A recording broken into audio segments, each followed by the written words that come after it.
மண் குடிசை வாசல் என்றால் தென்றல் வர வெறுத்திடுமா? மண் குடிசை வாசல் என்றால் தென்றல் வர வெறுத்திடுமா?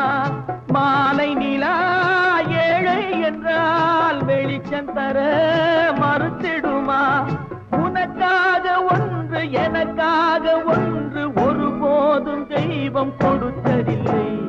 கொடுத்ததெல்லாம் கொடுத்தான். அவன் யாருக்காக கொடுத்தான்? ஒருத்தருக்காக கொடுத்தான், இல்லை ஊருக்காக கொடுத்தான்.